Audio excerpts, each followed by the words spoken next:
Hey guys, the LiftMaster Door Guy here, looking today at the Raynor Commander model 3840 RGD. The reason I'm showing this again is, well, today's video it has nothing to do with the opener, and so I figured I was going to throw a repeat opener in. That way I wouldn't use one of my other videos that I do have to show. Of course I could have knocked off two birds with one stone, or killed two birds with one stone, and done another video of another opener, but I decided, we're going to backtrack a little bit today. So like I just said, I do have the 3840 RGD in here.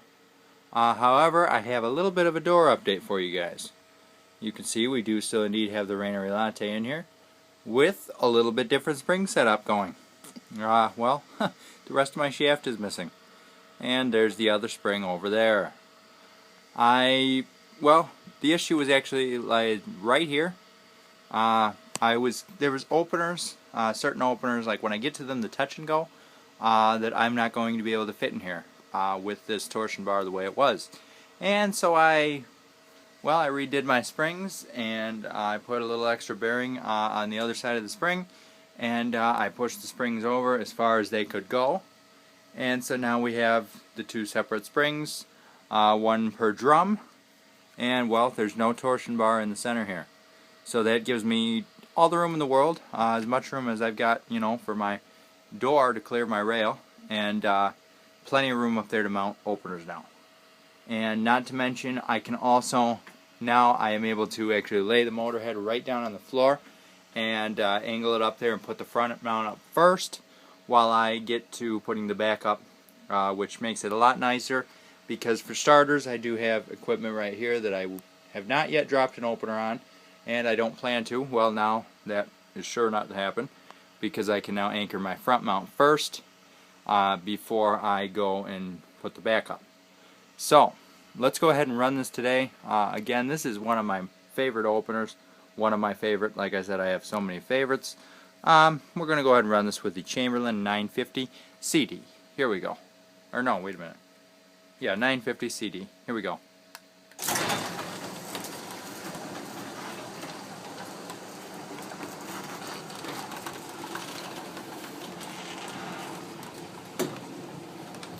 The door does need some oil, definitely, that's for sure.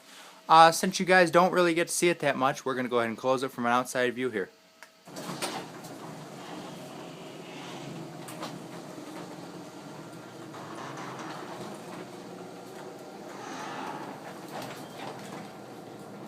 can really hear those hinges squeaking. Yes, we got a nice big grease spot on the door from, I don't know what, probably a genie. You can kind of see, I do see quite a bit of dirt going down the middle of the door here. So maybe I do need to get out here and clean that. And then over there, I'm not sure if you can really see or really tell, but this door is so dusty from being open all the time. I hardly ever run the thing except for videos. But let's go ahead and open this back up.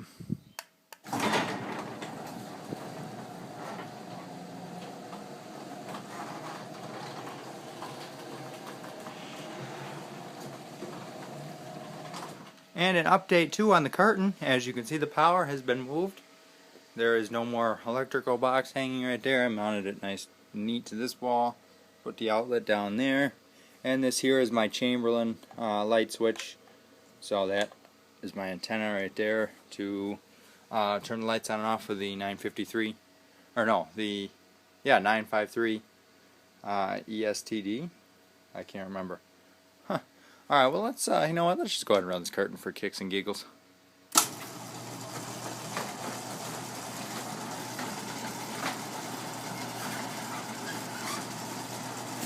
I really do love that curtain too. Open that back up.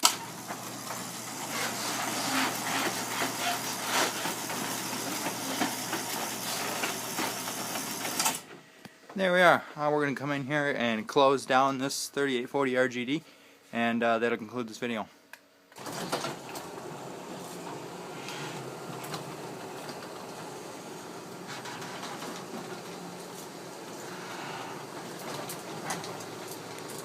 Well, there we are again with the spring setup. You know, the only thing now, there's no way I can put a jack shaft on here. The door would not run with it. You know, and if you run it down and something on one side, it probably will cock. The nice thing though is I always had this cable over here would go slack a little bit up in the head. Now it doesn't do that anymore. So everything's perfect there, and I've just got these two nice little shafts with the little springs, which actually these springs here are the same springs that were on the door before. I did not change the springs or anything. Figured, you know, 2 springs, 2 drums, 2 cables, 1 per side, and it worked out perfectly. I think I'll start doing this with every door I install now. No, the only thing is this won't work on a 9x7 or an 8x7. You know, there's only 1 spring unless you converted it to have 2. So, there we have it. Check back and subscribe to the channel.